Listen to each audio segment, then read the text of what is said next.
Aloha, everybody. This is Dre, Growth Networking Group. I got a good buddy of mine here, Adam. We've known each other through networking. It's been about 2 years now, and we're going to dive right into it. So, Adam, let them know what you do, and go ahead, introduce yourself and your specialties. Great. Yes.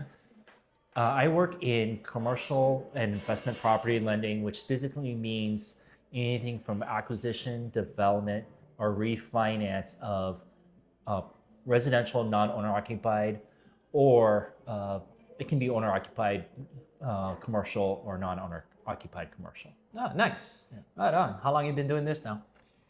So well over a decade at this point.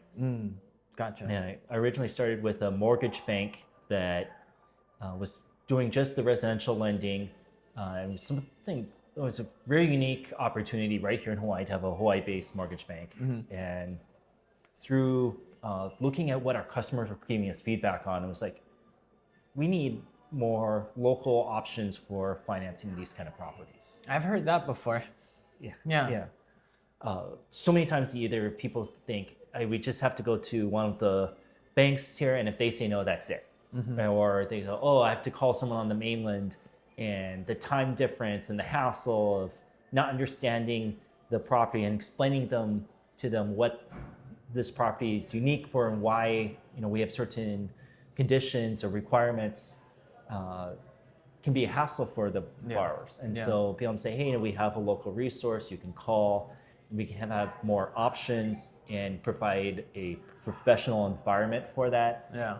And it was something, especially at that time, that was significantly needed.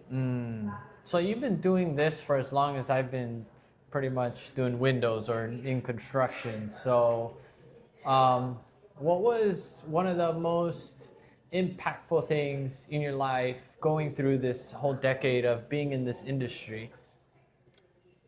That's a great question. I can think of the big projects and the small projects, and what comes to mind immediately are some of the clients that I stepped in at the beginning with them on their real estate investment journey.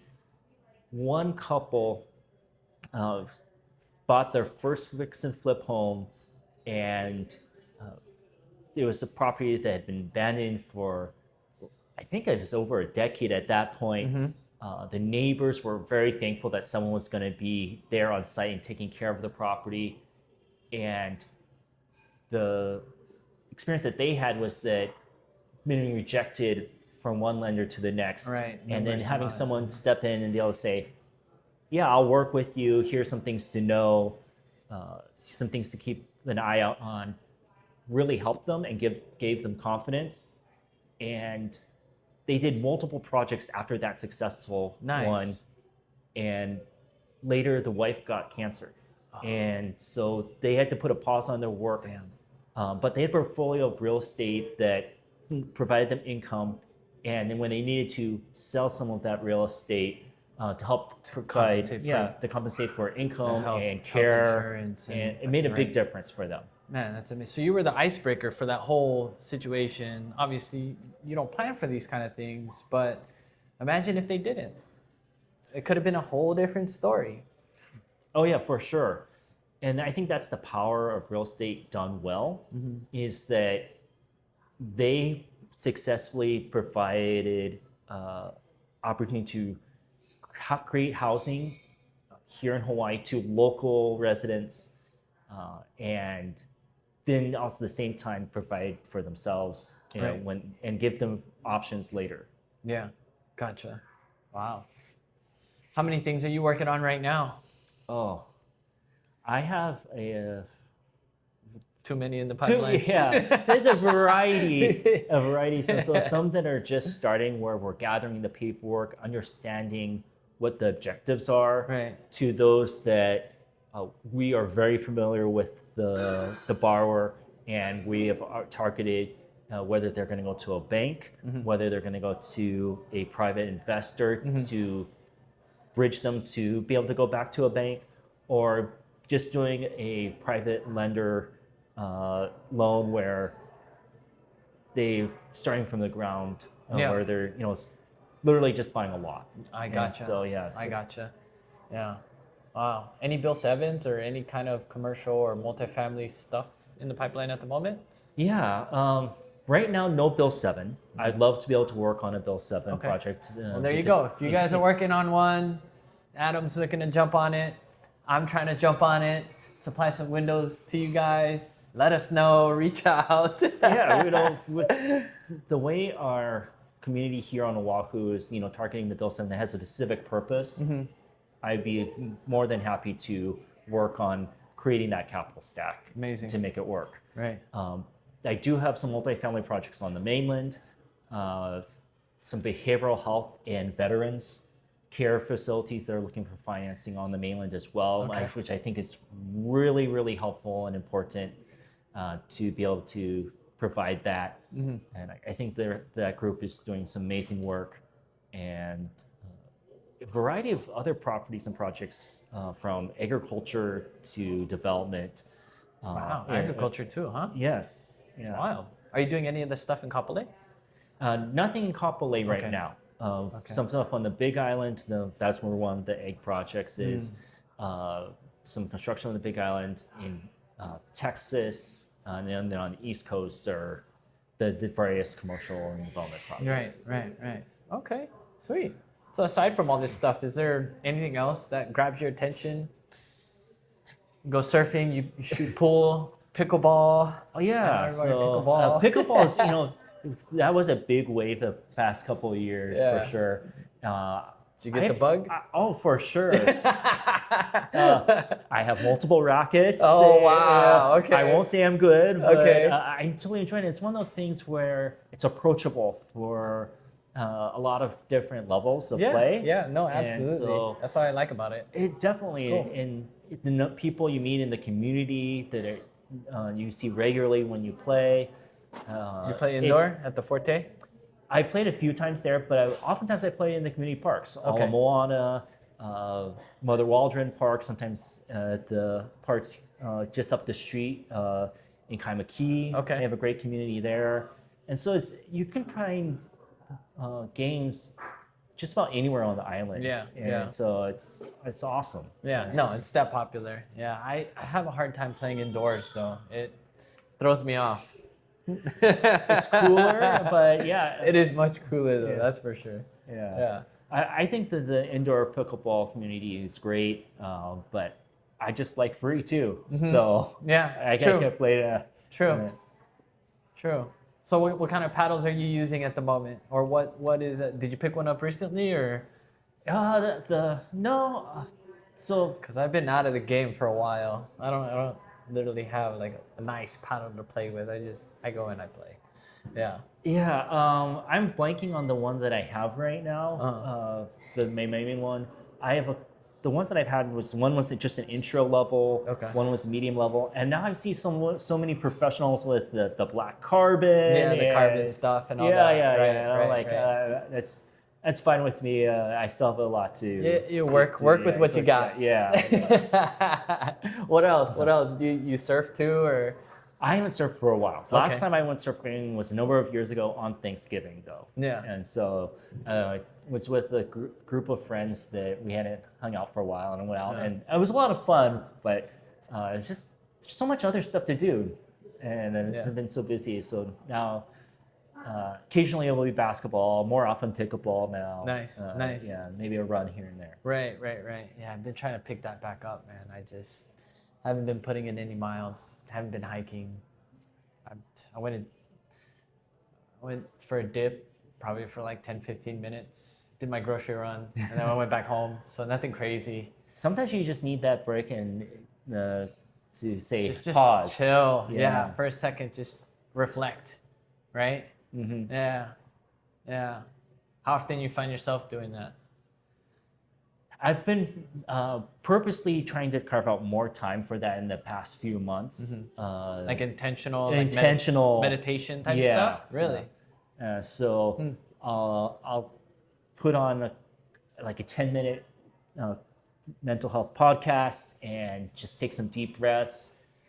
Sometimes when I know that I have a big load and things to think about, instead of turning on the TV or something like that, I'll go just take a walk. Yeah. And and try and clear my mind and like listen to what's going on around me instead of going through the internal part that Exactly.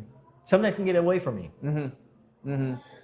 There is something I do when I want to get deep into my headspace and just totally refresh. And I hit up the float tanks. Oh, You ever do a float tank? I've never done a float tank. You guys gotta look into float tanks, man. I know when I get my property, I'm probably gonna have a float tank built into it or a pod Nice. or something. But yeah, definitely big game changer. Yeah, it's so crazy. I don't know. When I come out of that pod or the tank, it just feels like, I don't know, you're just reborn. You know, it's just so refreshing, man. When you're in there, pitch black, none of this noise, no phone, nothing. It's just pitch black. You're in there, effortlessly floating. But I know a lot of people who have or get claustrophobic have a hard time getting in it. I don't know if you're like that. I don't think I would, but I think it would be an interesting experience. Look it up. Yeah. Yeah, look it up. There's a house, I think, in this area where you can pull up and they have 2 float tanks. Wow. And it's not bad. Yeah, it's not popular around here. I think there's maybe like 2 or 3 places. I'm actually going to want to get him on the podcast. I called that guy Nice. the other day because he sold it off to somebody. So somebody took over the business and does that as pretty much, giving people time to float. But yeah, as funny as it sounds, it's definitely an experience if I think in our into that world stuff. with so much going on, the phones, the computers, and the constant pinging, I could totally see that having that experience, like it's amazing. cut Yeah. it off and totally Right. just zone out. And Yeah, just be human again, kind of thing. Even though it sounds like an unhumanistic thing to do, you just feel so detached from the world that you forget that, oh, that's right. Like tapping into my own mind and really cherishing what it does. Because again, the distractions pull us away from that. I don't know. There's like this weird unlock when you're in it. I can't describe. You're just gonna have to go experience it yourself.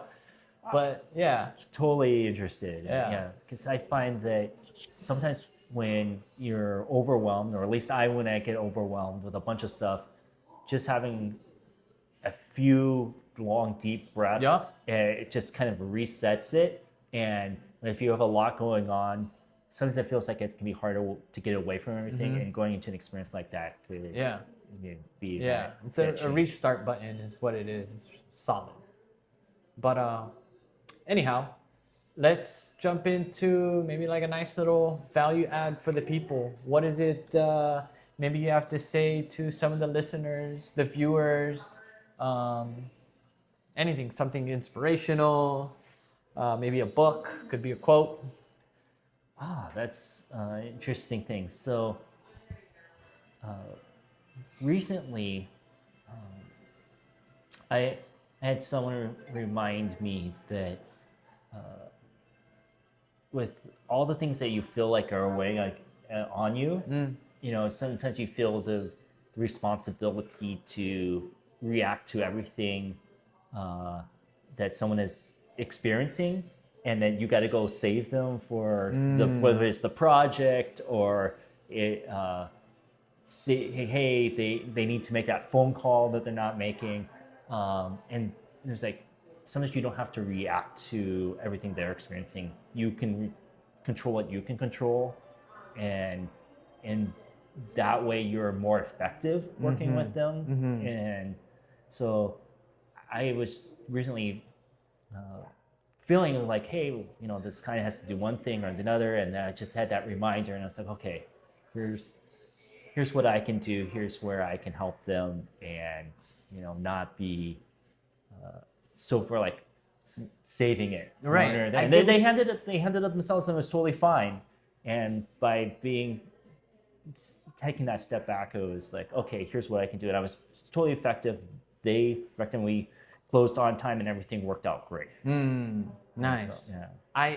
I can relate to that in a way where I heard this podcast about communication, and like for example, this may be a little bit more extreme, but like a death in the family or something tragic. Most of the time, people say that like, oh, I'm here if you need anything, let me know, right? But if you really break that down psychology wise, it's kind of giving them a task when they don't want a task. They don't want to ask you for anything when they're grieving or going through this emotion. Sometimes it's better to actually do the thing that you wanted to do for them. Get them the flowers, or go wash the dishes for them, kind of thing, or